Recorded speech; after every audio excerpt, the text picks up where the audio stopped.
Unaangalia Baba Sam the King Tanzania TV channel. Kwa maoni na ushauri tumia namba zifuatazo: 0752732515. Usisahau kusubscribe kwa simulizi na makala za kuelimisha.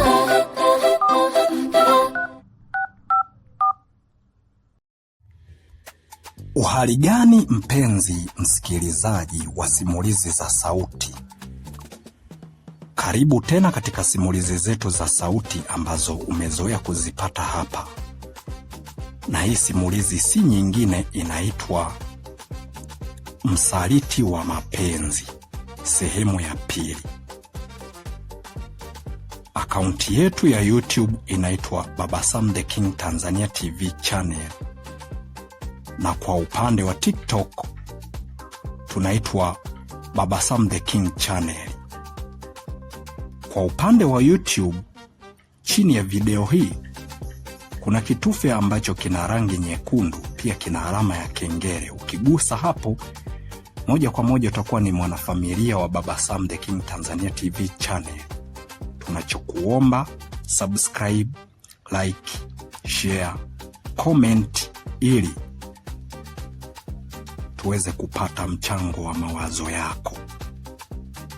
Kwa upande wa akaunti ya TikTok tunaitwa Baba Sam the King channel.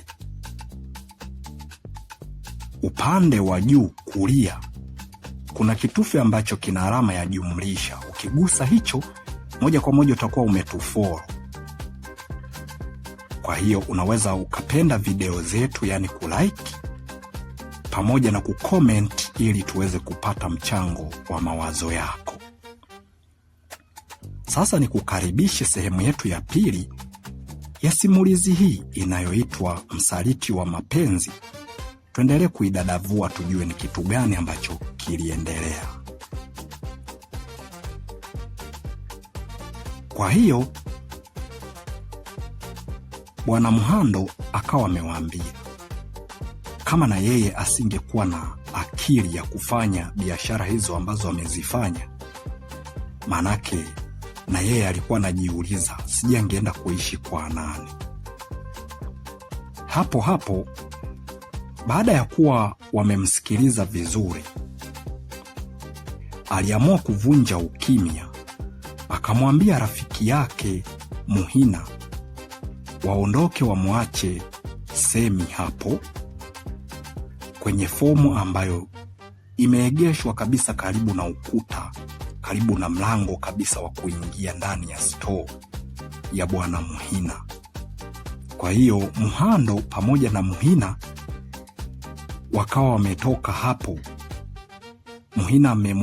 Muhina ameambiwa na Mhando kwamba inatakiwa waondoke waende ndani kwanza mara moja. Wakamuaga Semi na hatimaye wakaenda ndani. Walipofika ndani, mazungumzo yao yalikuwa kama hivi: sasa sikiliza rafiki yangu Muhina, najua mimi na wewe tumefanya mambo mengi sana na tumekuwa ni marafiki wa karibu tangu muda mrefu. Kwa hiyo sasa ambacho mimi ninachokuomba rafiki yangu, tufanye jambo moja, na jambo hilo ni kutafuta namna tu ambavyo tunaweza tukafanya. Mimi ambacho nachoweza nikakushauri rafiki yangu ni kumuoa tu huyu binti, kwa sababu kwa vile amekuwa na uwezo wa kukuelezea kabisa kila kitu, maanake ujue huyu mwanamke kweli anakupenda. Angekuwa hakupendi asingeweza kueleza yote kama hayo aliyoyaeleza, na mimi namuona ni mzuri tu. Alafu pia rafiki yangu, kukaa muda mrefu bila kuwa na mke sio jambo la busara. Kwa hiyo hata mimi mwenyewe najaribu kumuomba Mungu aniletee mtu sahihi katika maisha yangu, pengine awe kidogo na mfanano na huyo shemeji ambaye nitakayekuwa nimempata. Kwa hiyo naomba usichezee bahati rafiki yangu, muoe.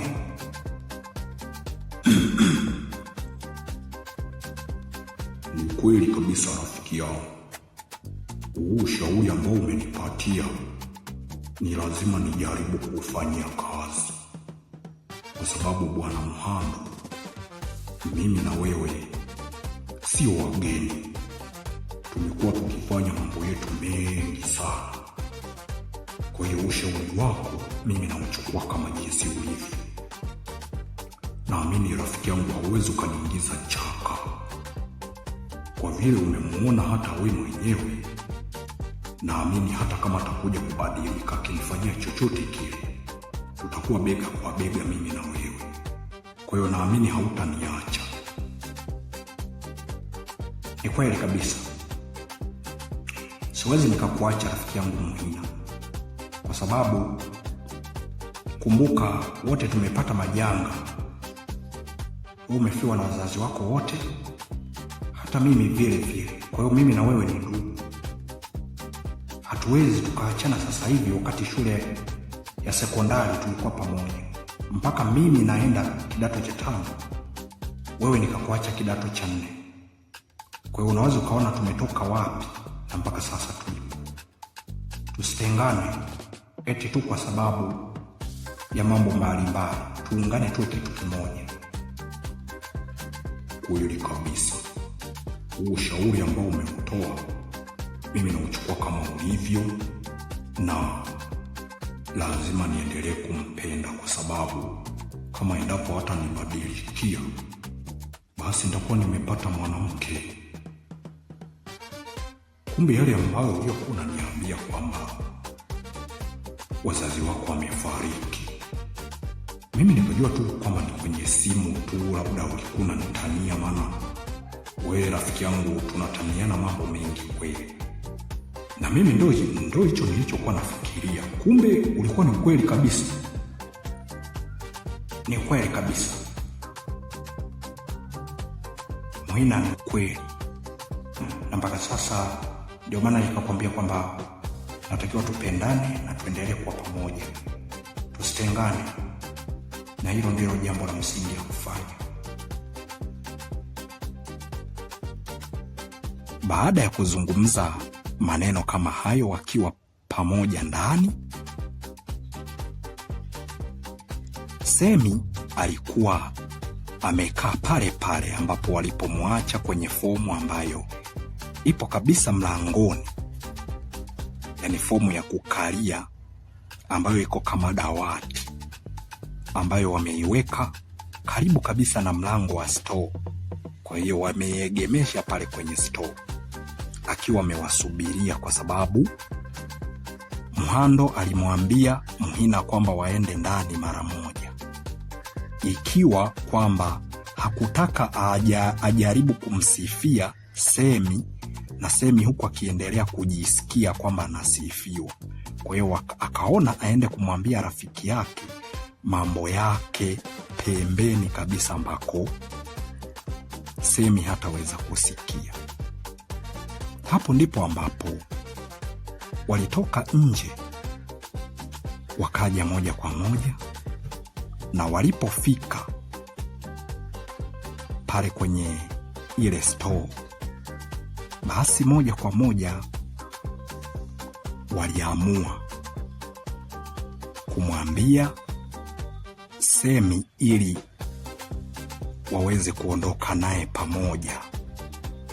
Na Mhando alianza kusema kwamba hapo alipo Semi, huyu Muhina hamuoni vizuri, kwa hiyo inatakiwa waingie ndani ili aweze kwenda kumwangalia kwenye kioo namna jinsi ambavyo anavyofanana. Hapo, kutokana na utani wa hapa na pale ambao Muhina ameuzoea hata kutaniana na rafiki yake Mhando, kwa hiyo Muhina hakukasirika, aliona tu ni jambo la kawaida ambalo Mhando analolifanya. Kwa hiyo walicheka wote kwa pamoja, na hatimaye wakaondoka moja kwa moja mpaka ndani. Na baada ya kufika ndani, walikaa humo wakazungumza kwa muda mrefu kidogo, ambapo walikuwa wanajaribu kumwambia kuhusiana na masuala ya namna jinsi ambavyo wanaweza wakaoana. Sasa hapo mazungumzo kati ya Muhina na binti huyu wa kuitwa Semi walianza kuzungumza, huku Mhando akiwa anawasikiliza humo ndani. Yalikuwa kama hivi: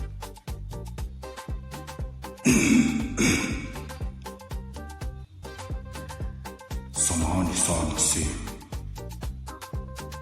mimi nimekuita bwana, nimekuleta humu ndani ili tuweze kuzungumza.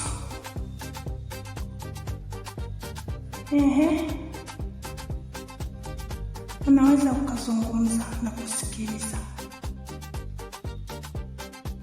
Nashukuru sana kwa kuitikia wito kwanza, alafu pia kwa kuweza kukubaliana na kunisikiliza.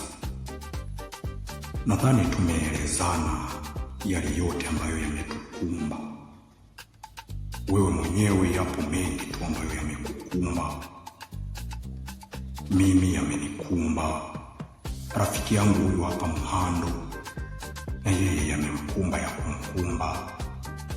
Kwa hiyo mimi kutokana na kwamba kama jinsi nilivyokuelezea kule kwamba ninatafuta mwanamke wa kuoa, nimeona wewe ndio uwe mama wa watoto wangu, kama utaridhia. Lakini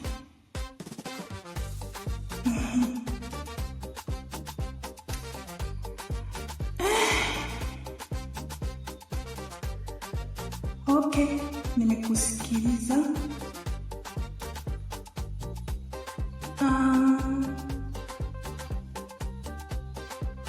Unaweza ukaniacha kwanza nikajifikiria,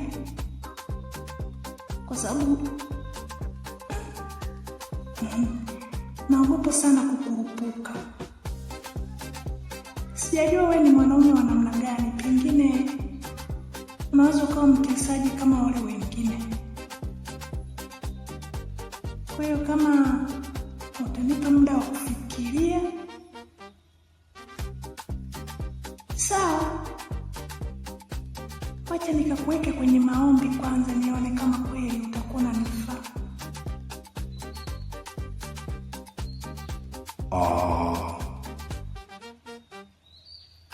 Bwana Mhando, unazungumzaje juu ya hili swala ambalo unasikia huyu binti akiniambia?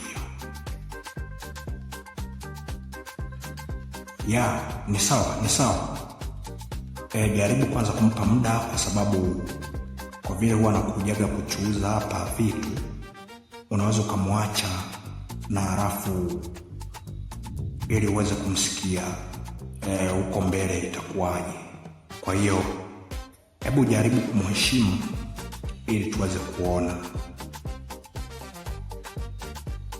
Basi sawa, nashukuru sana, lakini naamini hata haya ni majibu mazuri ambayo yanaleta matumaini. Kwa hiyo nashukuru sana Semi, na kweli nimekuangalia kwenye kioo bwana, unapendeza bwana. Baada ya kuzungumza maneno kama hayo, wote walicheka na hatimaye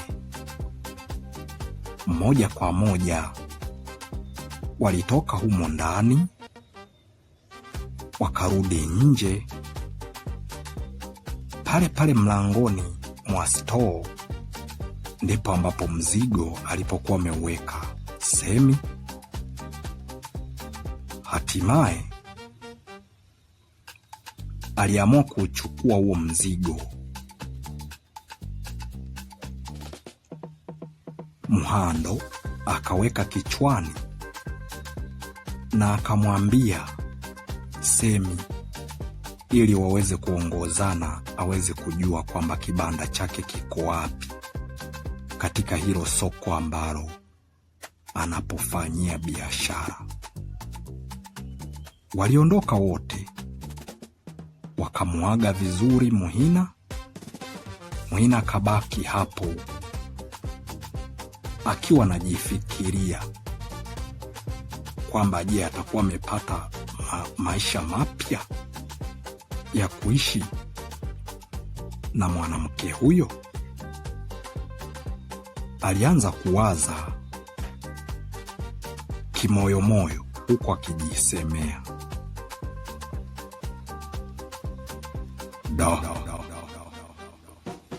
kama kweli Mungu atakuwa amenisaidia nimepata mke, litakuwa ni jambo la kumshukuru Mungu, kwa sababu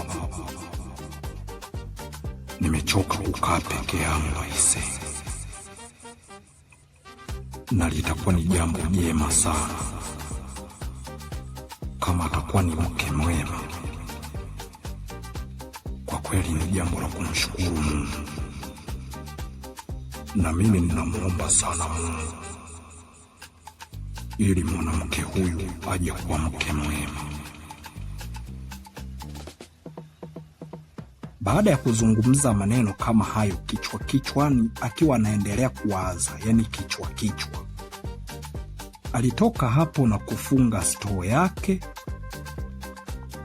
akaelekea ndani kwenda kujipumzisha.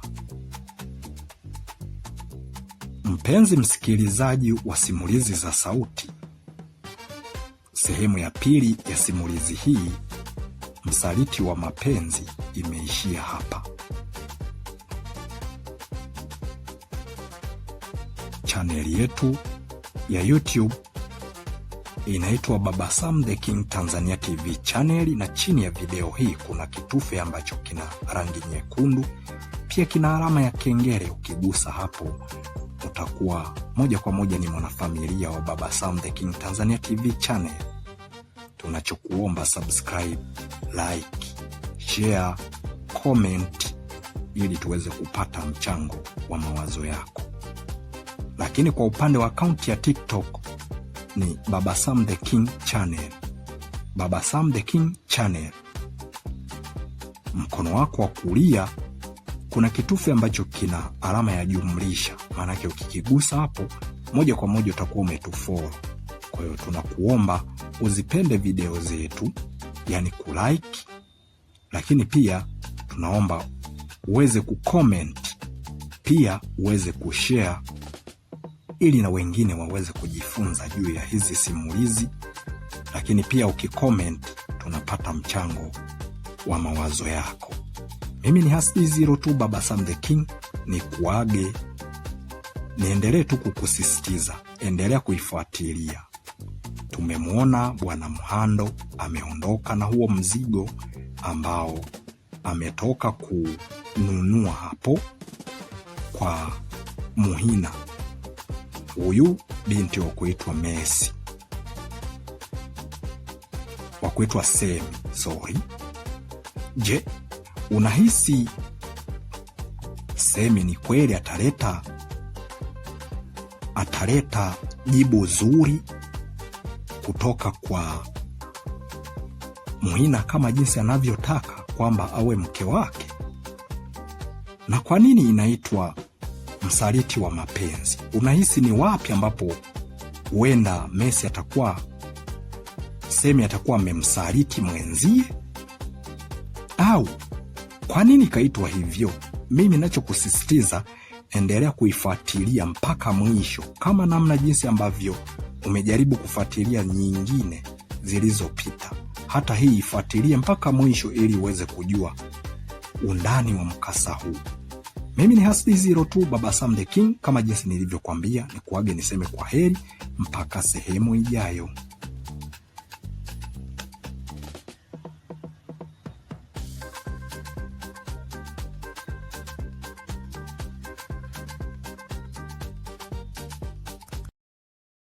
Unaangalia Baba Sam the King Tanzania TV channel.